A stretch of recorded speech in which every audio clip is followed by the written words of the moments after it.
Welcome, dear listeners and viewers, back to the Relationship Goddess Medicine Show, where you get legit, licensed, psychologically sound miracle cures for relationship insanity.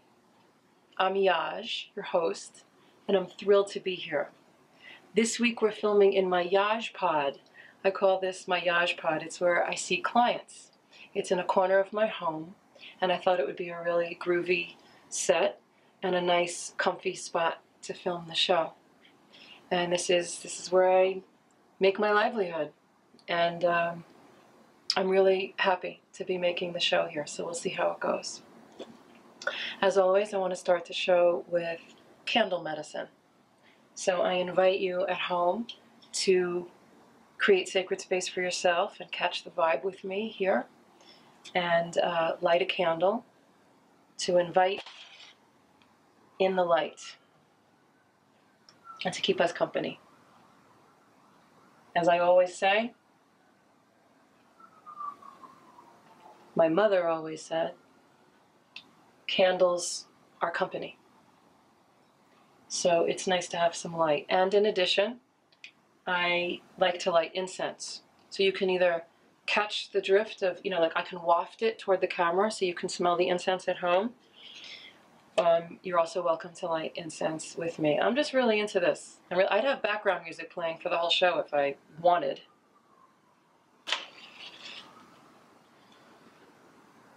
Incense medicine. I know I always like to tell you which incense it is, because when you smell it at home, I want you to be able to run out and buy it if you want it. And I forget which one this is. But I buy them all at either incenseontheway, I think, .com or incensewarehouse.com when there's no street fairs in Nyack. But the street fairs are starting, I think, next weekend.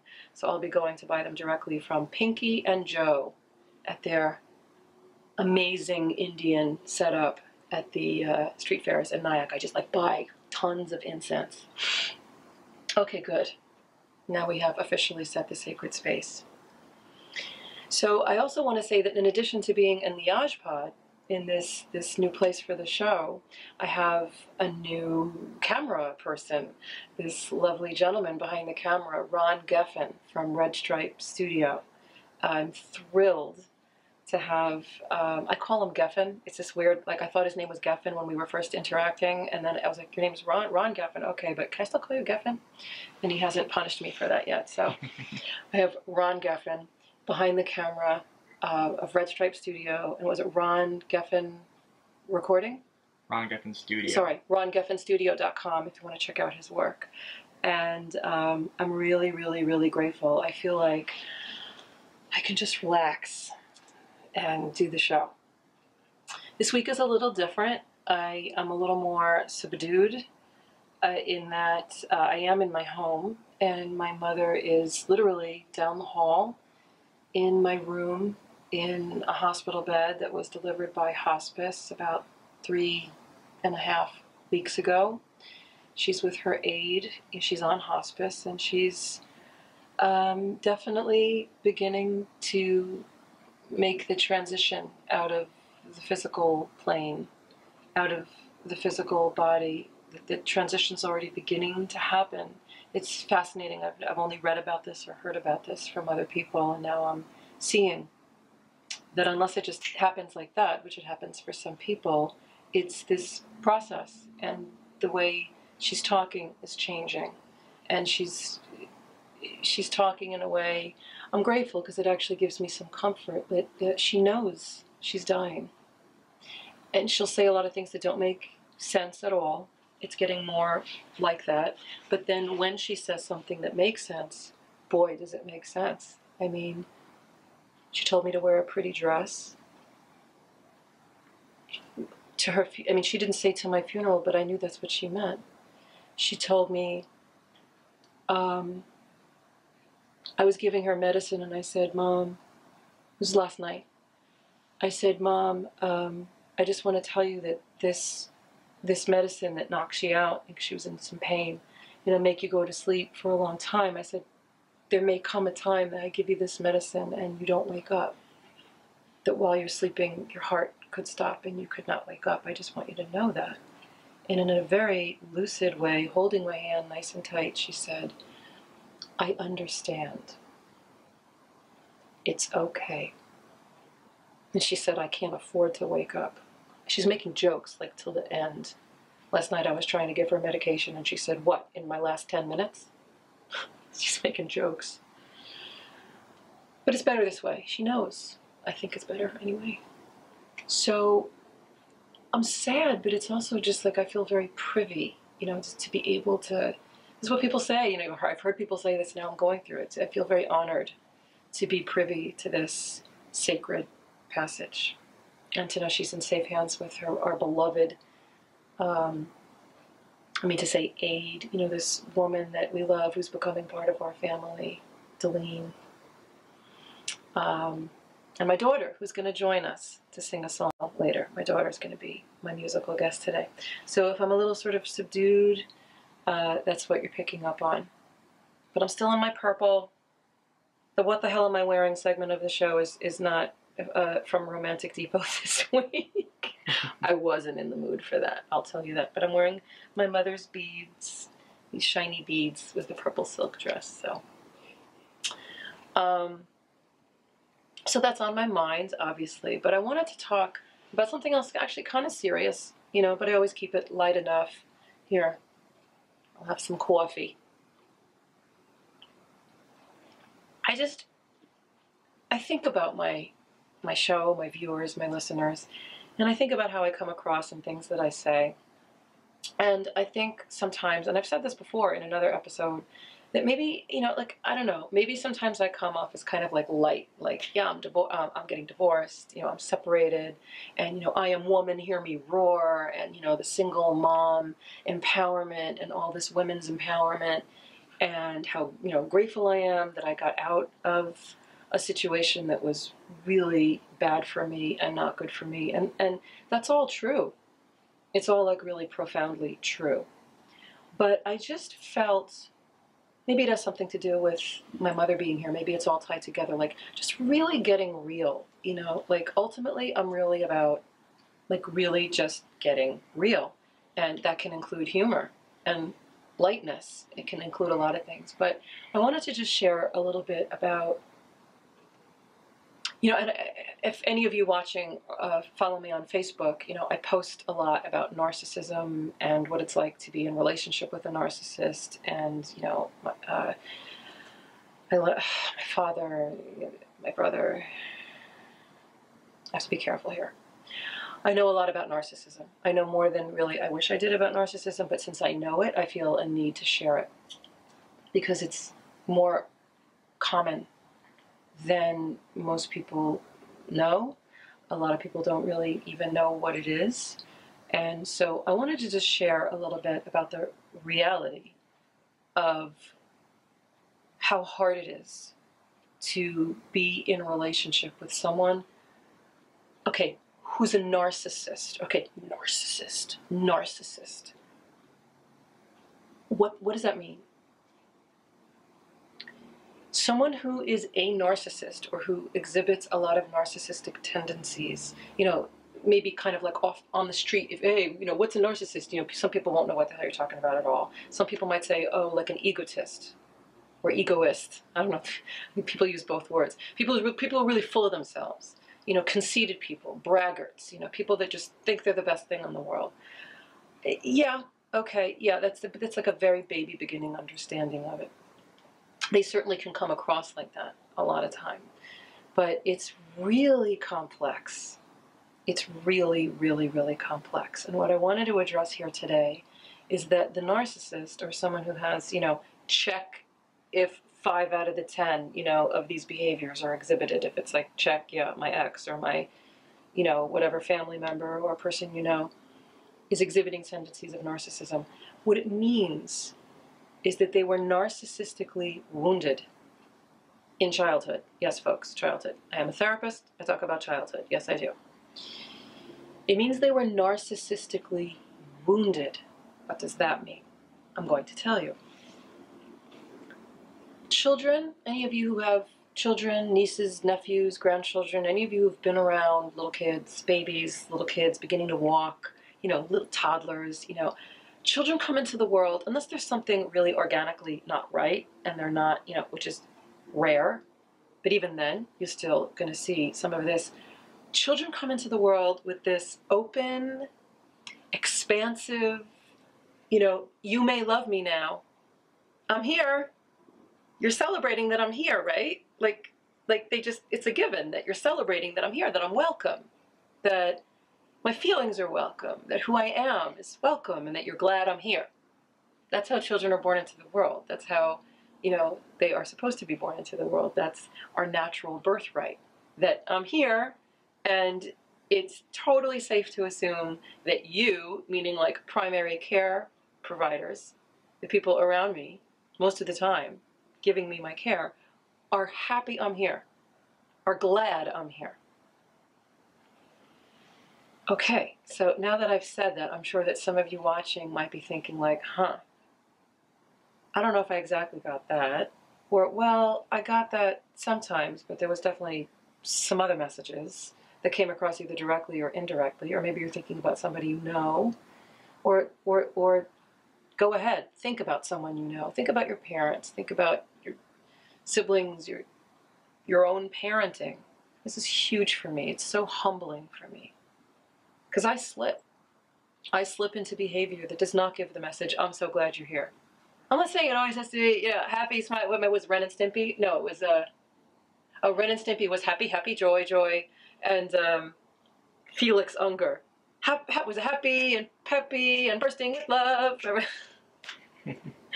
No, sometimes we have to discipline our children, but there's an energetic sort of like if you're giving off a vibe of like you're a nuisance. So when children get that energy of like, no, we're not glad you're here, or you're a nuisance, whether it's verbal, nonverbal, kids pick up on everything.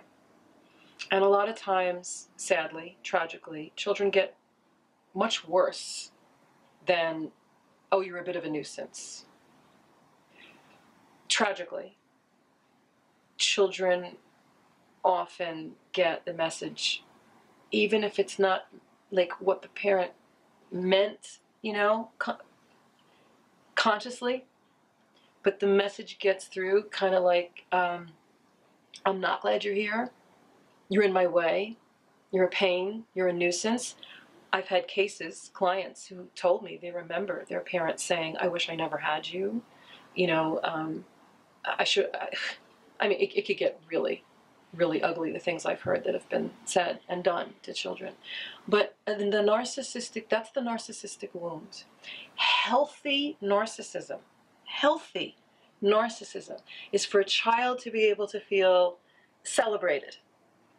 Children to be able to feel that their existence on the planet, their joining the family, their being here is something to be celebrated. And when that gets wounded a little bit, the person's going to have some issues.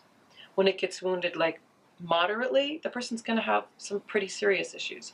When it gets wounded severely or seriously, the person is going to have pretty much, it's going to be impossible for them to have healthy, normal relationships, for them to be able to give unconditional love. Why? Because they didn't receive it. It is like that. On a rare occasion, you might meet someone who's able to rise above. They do tremendous amount of healing work on themselves. They become very conscious. They really have to do a lot of work on themselves. But someone who was not given that kind of love from someone, sometimes it was like, well, Aunt Tilly made a difference. We lived with my grandparents for a little while, and in that period, I got unconditional love from my grandmother. I got a taste of what that feels like. That can carry a person far. But if a person really wasn't given that by anyone close to them, they can't give it. They don't know how. It's an injured, usually permanently injured, defective mechanism that can't give that kind of caring, compassion, consideration, thoughtfulness, extending themselves. They may have moments. My father had moments when he was generous and kind and compassionate and affectionate. Lots of them. which frankly made it more confusing. Because then there was this thing, though, in me as a kid that I didn't really know what it was, which was like, why doesn't he know me? Yeah, he'll kiss me on the cheek, and yes, he takes me to the show, and I know he loves me in his own way, but like, why do I not feel known by him? Like known, like for who I am. And when I was a teenager, I got a little bit of a hit of why. When I asked him, Dad, how come you don't ask me about my friends? How come you don't ask me about my life? I only saw him on Sundays. My parents were divorced when I was 3. How come you don't ask me about my life, my friends, things that are important to me? And interestingly enough, he was able to answer honestly. And he said, it's too painful. Somehow, I understood what that meant. I was like 17. It's too painful for him to get to know his daughter because it hurts him too much to then feel the loss of not knowing me, of not being able to be with me, of not living with me, of not seeing me grow up in a more regular way, of not being able to. So he let his pain get in the way of him being more of a natural father to me when he did have me, or get in the way of actually seeing me more often, which he could have done. It was too painful for him. It's an interesting, little bit of a strange example, but it's the narcissistic wound is I can't give that love, either because I don't know how, or it's too painful, I don't trust it. It's not conscious. It looks like they won't. I used to say to my mom when I was little, is it that Daddy won't or that he can't? What a perceptive question for a kid to ask a parent, right? Is that he won't or that he can't? Fill in the blank. Act like a normal father, whatever. Of course, the divorced mom, he won't. Somewhere in me, I knew, like, he can't. He just can't. It's a combination of didn't know how, was never a role model for him. It's like missing. It's like missing. And in lucid moments where he's able to connect to his feelings, too painful. So the narcissist is narcissistically wounded. And it's important to know that. And now I'm going to get into the relationship insanity. Right? Miracle cures for relationship insanity. The relationship insanity here is trying to get something from someone that you're never going to get. Right? It's like codependency on steroids with a narcissist, for sure. Or an addict, or, trying to get unconditional love, trying to get like a normal, connected communication, like where you really feel red-blooded, warm-blooded connection through communication, trying to get feeling seen, acknowledged. I remember as a kid, I would tell my dad a story that I was excited about. Like, oh, what I did with my friend, or, as I got older, something that happened, hoping to like get a rise out of him, like get some kind of like, wow, good job, or that's cool, or like some kind of normal response, right?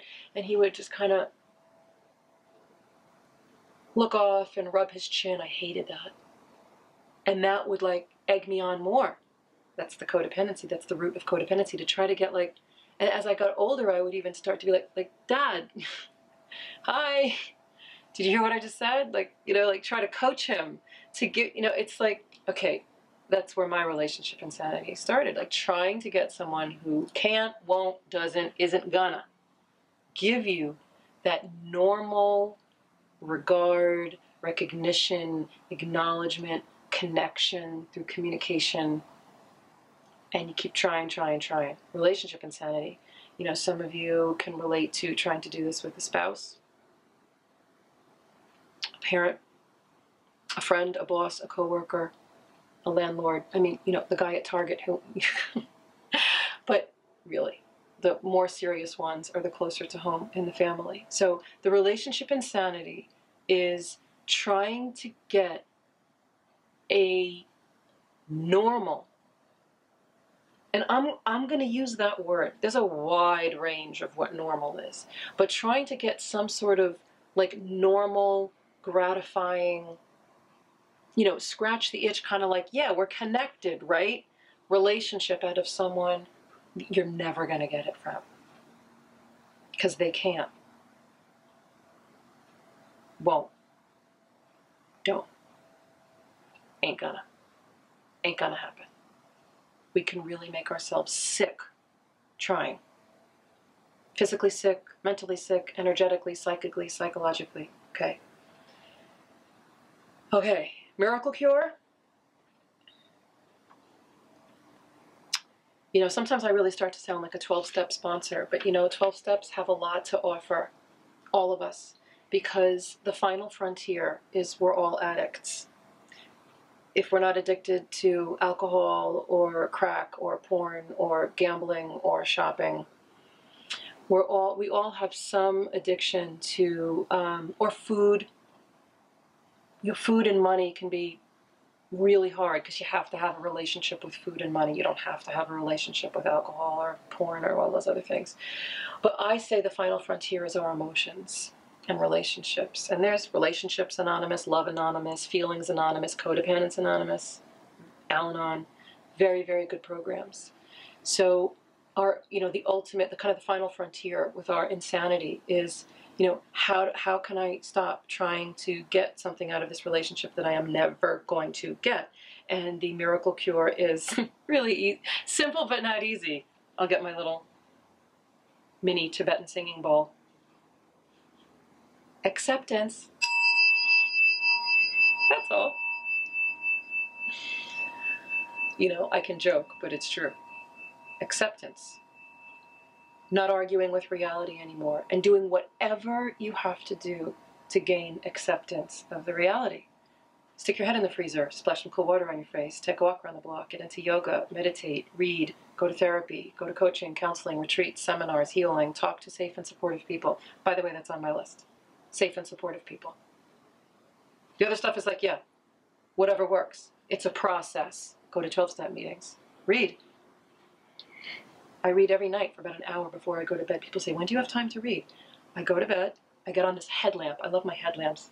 One day I'll show you my headlamps because I like it. It's like everything's off. I got my headlamp. I have my little next time I'll show you. I have my little thing that I lay down in bed. I have this book. I bought it for my daughter. She never read it, so I took it. It holds your book up like on your belly when you read at night. And I have my highlighter. I'm a highlighter. I can never lend or borrow books because I'm a highlighter. I engage with the material. And I read about all this stuff. Hardly ever read a novel. But so the miracle cure is acceptance. But I do have another couple things here. Right. Okay. Boundaries. They go together like this. I accept I am not going to get what I want and think I need from you. I have a need to have it, but I have a story in my head that it has to come from you. Fill in the blank with person I'm never going to get it from, right? So I have to accept I'm not going to get it from you, but I can get it from safe and supportive people. That's on my list of miracle cures. Have one or two safe and supportive people in your life who can be your enlightened witness, as Alice Miller says. I am now reading The Body Never Lies by Alice Miller, who wrote Drama of the Gifted Child. Brilliant, brilliant, incredible gifts that this woman continues to give us in the name of giving a voice to the wounded child and understanding. An enlightened witness. Have a couple of safe and supportive people. Accept who's safe and supportive and who isn't. Okay, so you're not, and I'm trying to accept that, so I'm going to set a boundary on what I share, in what I listen to, in how much contact we have. Limited contact. Sometimes cut off. Cut off isn't really recommended unless it's really necessary. Sometimes it's necessary. Someone who's still actively abusive to you, who's still active in their addiction, who cannot be relied upon to not be abusive or violate you, might be cut off, or it might be almost cut off. Very limited contact. Boundaries. Boundaries help you accept. Acceptance help you set boundaries. They're very related. Very important. Oh, right, this one. Self-love. This is all self-love. People say you gotta love yourself, you gotta love yourself. You know you gotta love yourself. You don't love yourself enough. You know, to raise your self-esteem, you have to love yourself. Gotta love yourself, self-love, self-love. We hear it all the time. What does it mean? I love myself. Okay, I love myself. Self-love is in taking these actions of this person makes me feel bad when I interact with them. So I love myself too much to keep putting myself in that position. So I'm gonna not have as much contact with this person, if any, because I don't want to feel bad. Self-love. I'm going to work on accepting that I'm not going to get what I want from that person, and I'm going to sometimes force myself, to just go to the safe and supportive people and accept that that's not a safe and supportive person. That's self-love. And all the other stuff. I'm going to take a bath. I'm going to take a yoga class. I'm going to read. I'm going to do what feels good. I'm going to nurture myself. I'm going to make a nice meal for myself. I'm going to make myself a second cup of coffee because I want one.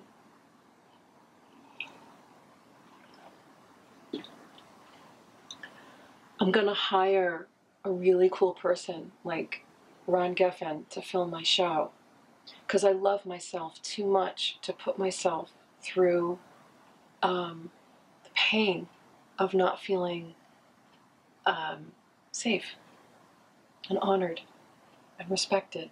I'm going to be in my womb where I feel safe and yummy, and it's pleasurable to me to be here. So I'm giving to myself by doing my show here. I could give a million examples. Okay, and so can you. So that is the miracle cure for the relationship insanity of trying to get something, and sometimes we have to, is it the millionth try? The thousandth try? That's a tough word to say. Try that one. Thousandth. It's like absinthe. The 100th try, the critical mass. That's a moment of self-love when we're like, okay, that's the last time I'm trying. I'm going to do something different now that puts an end to this pain of me trying to get something I'm not going to get from this person, and doing something that takes care of myself and takes care of my needs and my wants. There's my spiel for the day on relationship insanity and miracle cures. I'm not streaming live anymore on the internet. This is just, I'm going to go on YouTube right now, but I am always open to feedback, questions, comments. So you can always write to me at yaj@therelationshipgoddess.com. Email me, yaj@therelationshipgoddess.com. My website is therelationshipgoddess.com. You can leave me messages there. And leave comments on YouTube as well. So,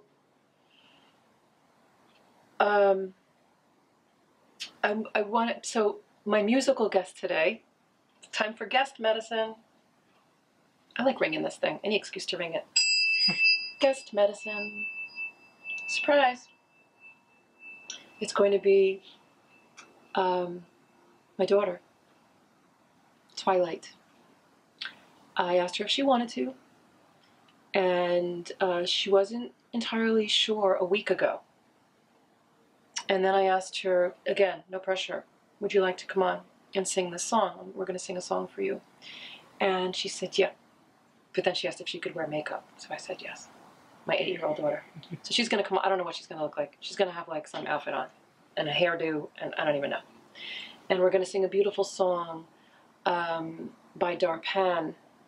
Darpan is one of my heroes, angels. I don't even know that much about him other than his music. He's British, and I don't know if he is a shaman or if he's just done a lot of shamanic work. The theme song to the show that you heard in the beginning and that you're going to hear again at the end is him. He only has a few albums, and Darpan. You can find him on the internet, but it's like to buy his CDs, you sometimes have to send to England. He's very off the grid commercially, but he does come around. I can't wait to see him live. I hope to see him when he comes to the States. I don't know where or when, but in it is a verse So he uses a lot of shamanic, it sounds like Peruvian shamanic traditional lyrics and energies and chants. And in the song we're going to sing, it's for the longest time, I only had it on CD, and I thought he was singing like, bet your mama, bet your mama I'm coming home. And then I found out by looking at, finally getting my hands on lyrics, it's Pachamama, which see, now I should have prepared. I think it might be one of those, indigenous languages from Peru. I'm really butchering this. I should know the name of the language. But it's an indigenous language, Pachamama, and it just means Mother Earth. Earth, Pacha is Earth, Mother Earth. And it's a perfect song to sing. It's actually a lullaby. I sing to my children sometimes. We blast it in the car. We sing it soft as a lullaby. And it's perfect now for my mom, who we call Mima, because my daughter started calling her Mima when she was like 2 or 3. And so this is going to be in the spirit of honoring my mother's spirit as she slowly makes her transition to the celestial realm out of the body that is breaking down and causing her discomfort. So I'm going to go get my daughter and we're going to sing for you, connecting with you. This is Twilight. Hi! And we're going to sing Pachamama by Darpan. I just talked a little bit about Darpan and how much we love Darpan's music. And do you remember when you started calling Mima Mima? It was before you really remember, right? It was when I think I was 2, and you asked me what I wanted to call her because I couldn't say Shirley. So, you mean Grandma? Well, I wouldn't have had you call her Shirley. Yeah. I don't think I asked you. I think you just started saying Mima. I think I said something like I want to call her Mima or something. I don't really remember. It was a while ago. Yeah, we don't remember. But she's Mima. Yeah. And she's in the other room. And how has it been for you? It's not too easy, right? Mm-mm. No. Having Mima, knowing that she's on her way out of having a body, right? Mm-hmm. Do you want to share something beautiful you said the other night? Or do you want me to share it? I want to share it. What do you want to share? We just want to say we were doing a ritual. Yeah, we were doing a ritual at somebody's house in the grove, and I said, It was a moment where anyone in the circle could send out prayers, any prayers. To somebody. Prayers of gratitude, prayers of strength, prayers of blessings. It was a moment where anyone in the circle could send out a prayer. And Twilight said, you said, sending out prayers of, did you say strength? Love, I think. It wasn't gratitude. I think it was just sending out prayers to my grandmother, Mima. As she slowly lets go into the Summerland. As she slowly lets go into the Summerland, Summerland is a term that some people use to mean the land, the celestial realm, the heavens, when we're no longer here in a physical body. No prompting. I was like, wow. My little spiritual master over here, as she slowly lets go. In that moment, I got that my daughter really understands this. That she's slowly letting go, and that it's okay. And it's not something to be scared of, but it's not pleasant. Like right now, she's in pain. Yeah, it's not very nice to think about, but... And to see her uncomfortable. Yeah, I just went into the room to get her. So, but she's with her aide, and she's getting more medication, and she's slowly making her way to say goodbye. So this song, I think, is perfect because it's Pachamama, Mother Earth, and also that other line that you'll hear. That's a perfect song to sing for Mima. And if you forget the lines, it's totally fine. You just catch up when you can catch up with me, okay? Mm-hmm. Ready? Okay. Okay. I want to be free, so free, like a flower and the bee. Like a bird in the tree, like a dolphin in the sea. I wanna fly high, so high, like an eagle in the sky. And when my time has come, I wanna lay down and fly. And when my time has come, I wanna lay me down and fly. Pachamama, I'm coming home to the place where I belong. Pachamama, I'm coming home to the place where I belong.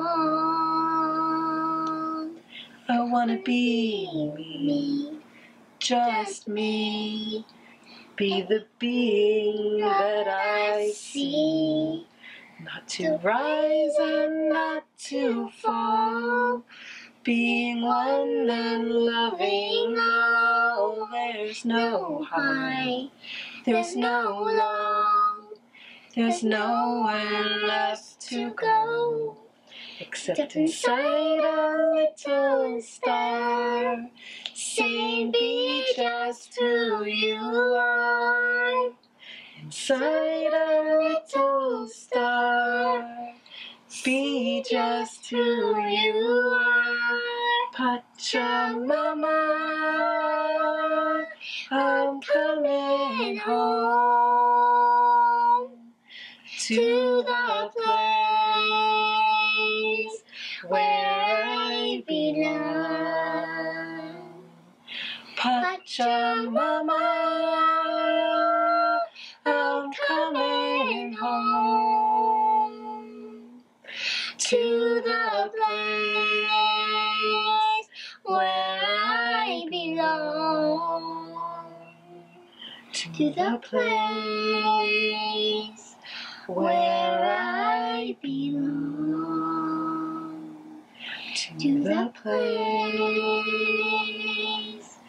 where I belong.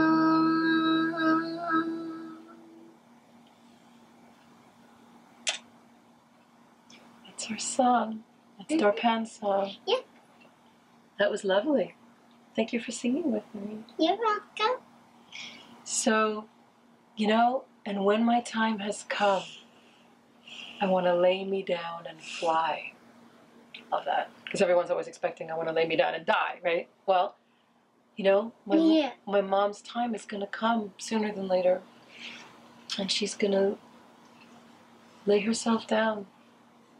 And her spirit will be free to fly. And her body will return to Pachamama, where it belongs, and regenerate and renew and become part of Mother Earth once again. So to conclude the show, I thought we would do the goddess rocks. Oh, yeah. Okay. So in the first episode of the Relationship Goddess Medicine Show, I talked about how my daughter and I made these goddess rocks, and I made my set and she made her set, and I didn't know I'd be sitting here doing this, and then I used them a couple times and realized that the acrylic paint on the rocks, like rubbing around in a bag, just chips it off, and all of that work, and so they don't look so great anymore. And I keep meaning to get out to the craft store and buy the varnish to protect them to see if I can make these work. And I've been a little busy, so it's okay. They still work. They still have their magic. Yeah, they still have their magic. And Twilights haven't been touched once I saw that happened here, so we're going to get the varnish and fix them up. But let's do a little goddess rock reading about, let's make it about Mima. So you have to ask a question, and because it's the Relationship Goddess Medicine Show, It should be about a relationship, but it could be about any relationship. Like it could be about our relationship with Mima, your relationship with Mima, her relationship with herself, her relationship with her body, her relationship with her spirit. Does it have to be about relationship? What question would you want to ask? I'd like to honor Mima with it, so something about Mima. Oh, okay. Any question?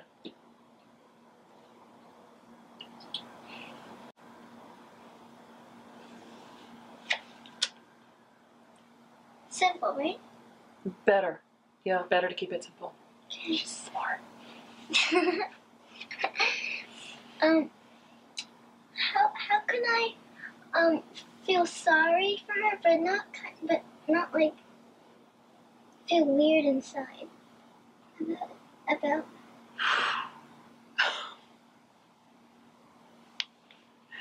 That is awesome. God, this child. How can I feel sorry for her? Yeah. But not feel weird about it inside? Yeah. Sometimes I have to just like manage my reaction because it's like, that's how I felt the other night when you said what you said. That is a beautiful question. Thank you. You're welcome. Reach inside and just choose a rock that chooses you. Okay. It's not about thinking. That was quick. Huh. I didn't want to make them chipped more, so. Oh, is it really the one you wanted to pick though? Were you worried about chipping them? Yeah. Okay. Don't worry about chipping them. Okay. Okay. And if you end up picking that one, say again, that'll be interesting. Don't worry about chipping them. Okay, I will. You can feel, you can touch, you can also pick the first one you touch, but don't worry, no worry. How can I feel sorry for her without feeling weird inside? Just stay on your question and choose a rock. Think about your question and the right rock will present itself. Okay. Interesting. What is this one mean? That's the eye. What did the eye mean? That's the last one we painted, the hardest one, remember? Yeah, the hardest Well, I'm going to tell you what it means. We're learning together. I'm learning this as I do it. I chose to learn it. It's got the eye has one of the longer meanings, so let me just skim a little bit, and this is where I get to look smart and put on my reading glasses. The eye is a very careful. What you have asked is destined, but it all depends on how much energy you are willing to invest. I'll help you understand.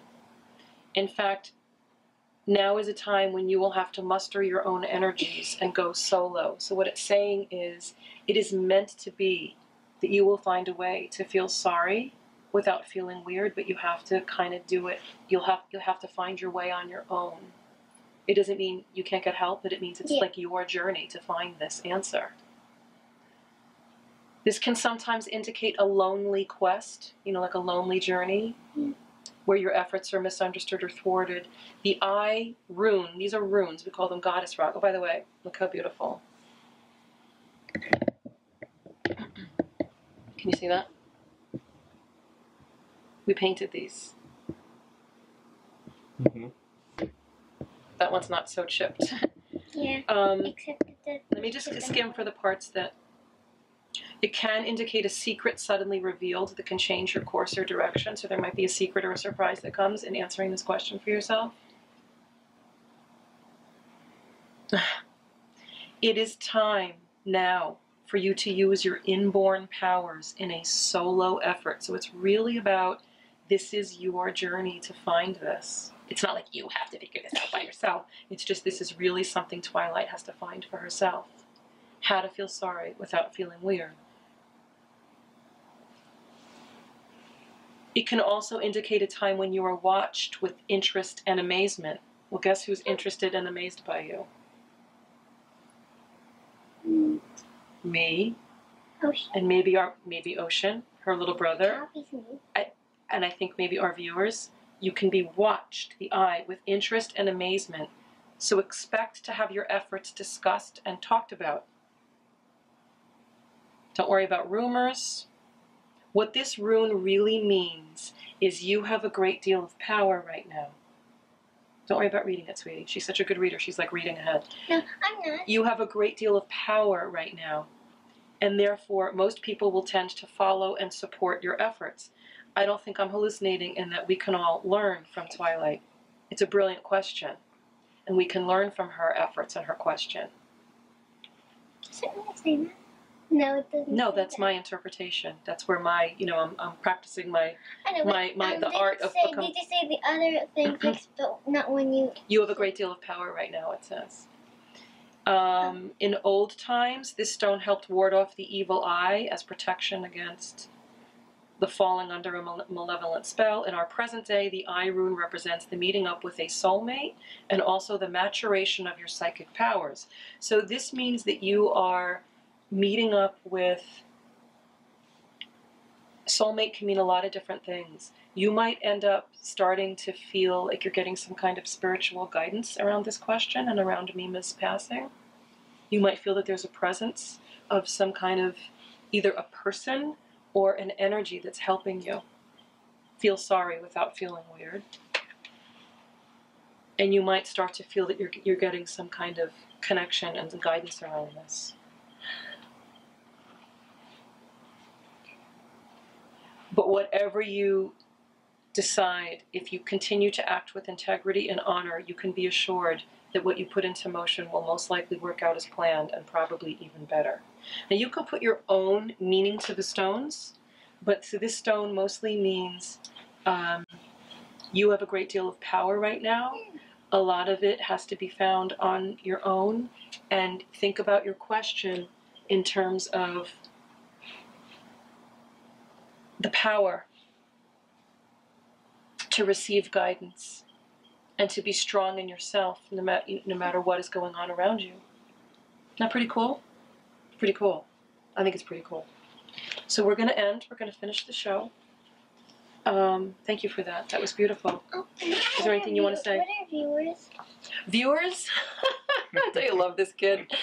So Geffen is filming, and then I'm going to put it on the computer later, and people are going to watch it, right? You're going to watch it, right? And those are our viewers. Yeah. That's what makes it like TV.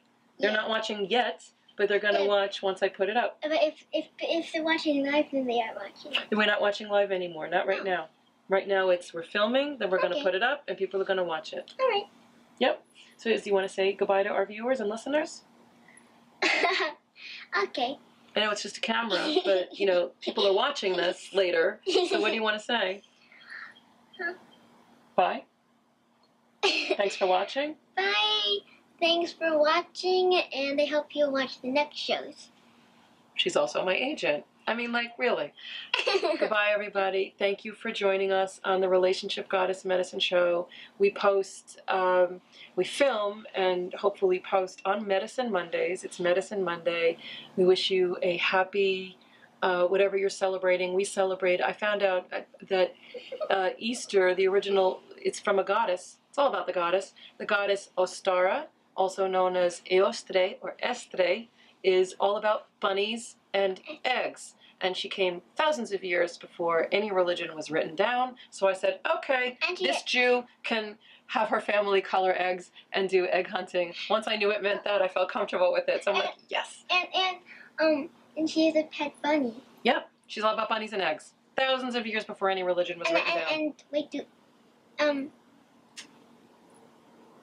it's Passover. Happy Passover for those of you celebrating Passover, Easter, and just happy spring. I was texting a friend, and it was like, what do I wish you? Happy this, happy that. And he said, it's really just about thank God spring is finally here. That's really what it's about. So thank you, everybody. Thank you. And we'll see you next time. Mwah.